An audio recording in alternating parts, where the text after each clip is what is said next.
لعنت نشي ستا په دغه لس کې لوړو باندې چې ته د پښتون قوم سره کې لعنت نشي ستا په حکومت باندې چې ته د دې پښتون قوم سره کې بیا موږ پښتانه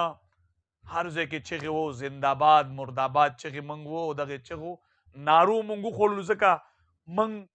به ټول عمر ځان په جاهلیت کې اچو د خپل حق نه خبرېږو خپل پاور نه پېژنو جي الله الرحمن الرحیم السلام علیکم ورحمت الله وبرکاتہ ګرانو کتونکو شاهد خان شاهد ما د روزي زبرګه میاشت او جی حکومت وخت بیا خاص کر په پښتنو او پاغه خلکو پسې کم چې غربت سفلې دي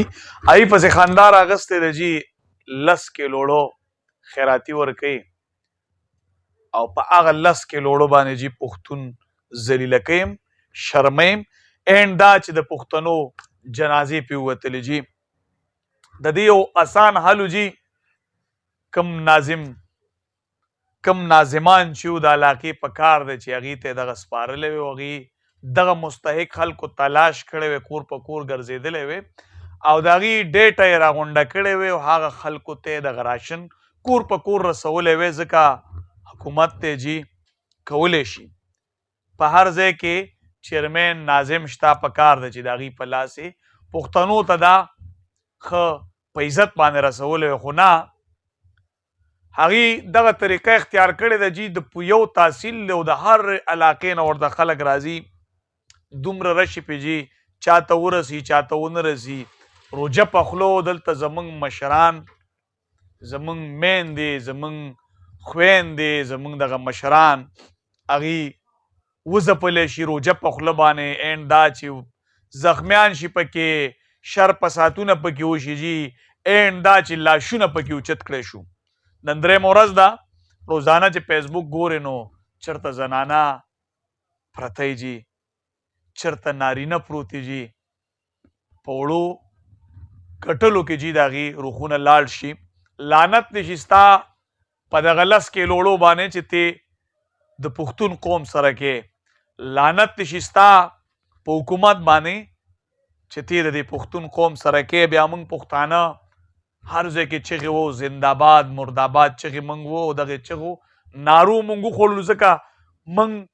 به ټول عمر ځان په جاهلیت کې اچو د خپل حق نه خبرېږو خپل پاور نه پېژنو جي زمونږ د اوټ د کبله تاسو دغه ځای ته ورسئ چې زمونږ د تقدیرونو فیصلې کوئ دا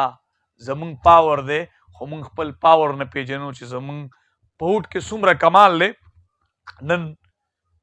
دا پښتانه چې در په در دي نو دا د خپل سوچ ته لاسه دي که چېرې دي حتمي یو داسې فیصله وکړو او دا خپل اوټي په ځای استعمال کړو نو انشاءالله تعالی دا حالات به نه راځي او بیا لعنت دې وي ستا په دغه لس کې لوړو باندې مهنګۍ ختمه که جي نو حالات په خپله کنټرول شي او بل دغه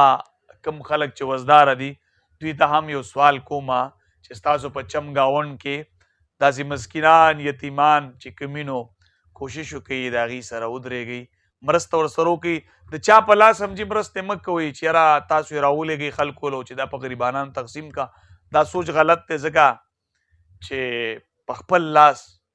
وکئ نو ثواب هم ستاسو ډېر یو مستحقو ته به ورسي نو مهرباني به وي ستاسو بهر کې ما خپله دغه رش کتارې وکتلې په دې بازارونو کې په دې وړو چې کوم حال جوړ دی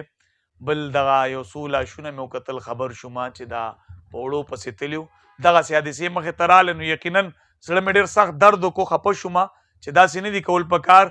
وخت حکومت له پکار دی چې د دې مخنیوی دې وکړي او دغه مستحق خلکو ته د کور په کور ورسي اوس هم بلا روجې پاتې نن درېیمه روجه ده جي نو کولی شي حکومت سره هر قسمه تعاون شته چې دغه مستحق خلکو ته د کور په کور ورسي دا څه حال روان دی دا خو زمونږ د پښتنو د عزتونو جنازې وباسئ تاسو جي او بیا دغه مشران کشران د سهار نه د کم ځای نه راوځي جي روجه په خوله باندې په دې کتارونو کې در په دره شي نو د دې مخنیوی وکړئ د دې سره ما شاهد خان شاهد له اجازت راکړئ د الله په امان